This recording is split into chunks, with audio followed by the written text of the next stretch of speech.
Okay, this was a service call in North Platte that the owner had a little trouble with the local guys, so it's about 57 miles or so from our shop.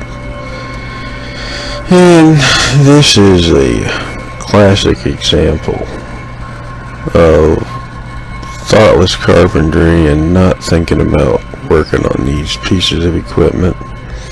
The original access to this was right in front of the walk-in door, where you'd pop a drop ceiling panel back and go up through the ladder on top, and that's fairly normal. Nothing hard or bad about that. That's quite acceptable. But they decided to replace that drop ceiling with a drywall ceiling.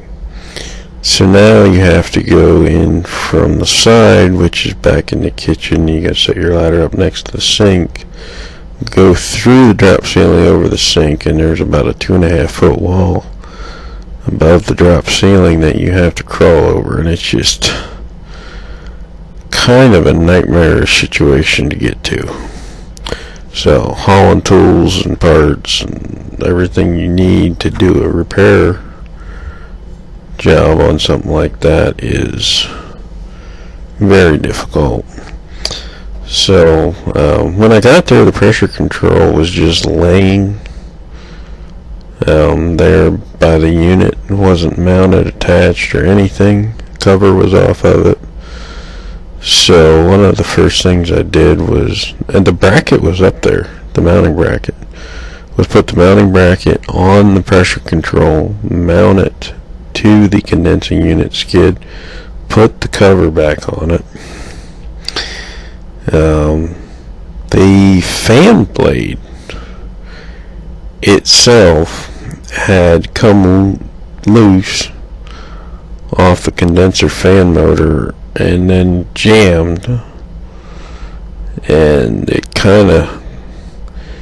hadn't got loose to where the shaft would spin. It got loose where it slid on the shaft and jammed, and so the motor just lock rotored for quite a while, and it ended up cooking the motor pretty good. And just because of how far away it is and the cost related to having a service call at all, I went ahead and replaced that fan motor just to make sure there weren't any issues. Now, I did not have the exact motor on the truck. However, the fan blade had been replaced at one point, and the pitch angle was much less aggressive on the blade that they put on than the original one. And so even though the motor I had was faster than the one that was on there, it was still quite capable of running that fan and not overamping the motor that I put on.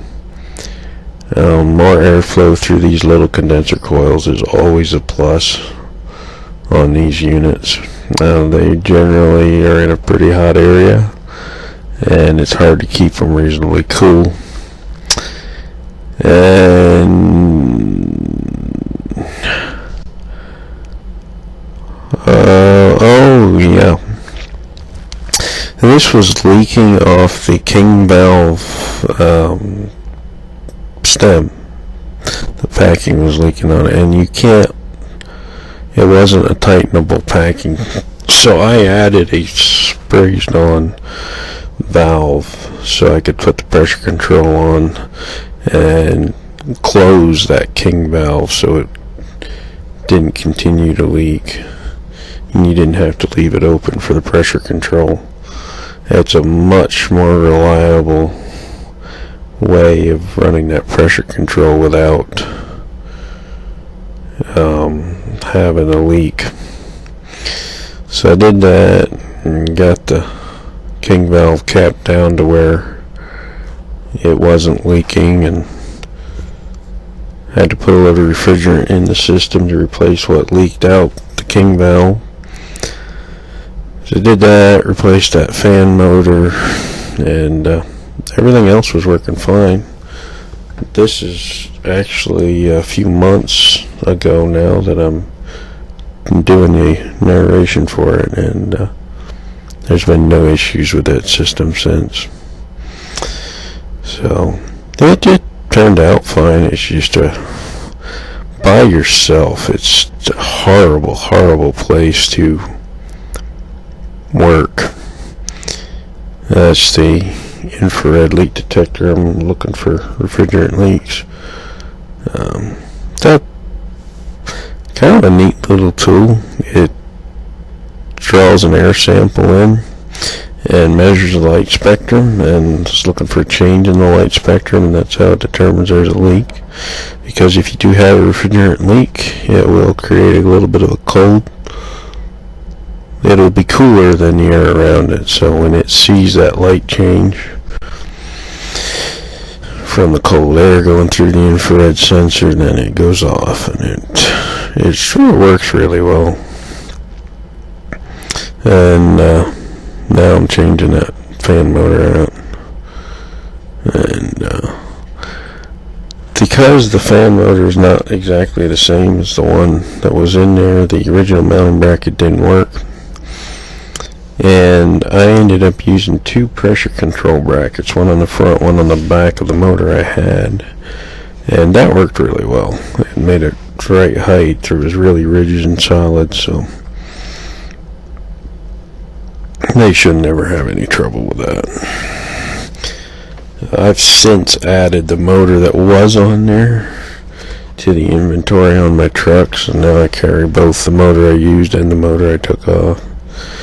Because you don't run into the motor that was on this one very often, but just often enough that, and I do tend to run some of the calls that are farther away from the shop, and it's just, when you're 57 miles out, you don't just run back for a part if you don't have to. So this is in a steel building, and I've just got my cell phone up in the red iron hanging over, doing a time-lapse video of the repair. So there wasn't any usable audio off of that, but so it's, I don't know how many trips in and out of this place I made, but I think 5 altogether. I tried to take everything I could possibly take up and down with me, cut the number of trips down, because it's just horrible getting in and out of there. It's just so frustrating sometimes how thoughtless people can be about working on this stuff, and about where they put it. I mean, we've got condensing units that are up in attics that aren't well ventilated, and it gets extremely hot, and it's just really hard on them. And then we've got quite a few outside, which there's nothing really wrong with that or anything anybody can do about it. It's just they are subjected to the winter weather, which isn't great. But that actually isn't as hard on them as some of the summer heat, especially in our area. We have a lot of cotton trees, so there's a lot of cotton blowing around, getting sucked into the condenser coils, and some of the coils we end up cleaning look like they've been felted over, and that's really hard on everything. I had one bigger unit that got felted over with cotton. It was a new aluminum coil, and with 410A it was going over 600 pounds of pressure, and it actually cracked one of the aluminum fittings on that coil. So that's some of the problems in having the summertime. Getting blown full of snow in the severe cold is what's kind of hard on them in the wintertime. But this one wasn't in a bad spot. I don't think it probably gets terribly hot up there. It's just totally inaccessible now that they drywalled that one ceiling. But fixed up the insulation on the suction line some, and got the new fan motor in there now, and it turned out pretty well. Customer was happy. It's been working good. We've been back there since working on other pieces of equipment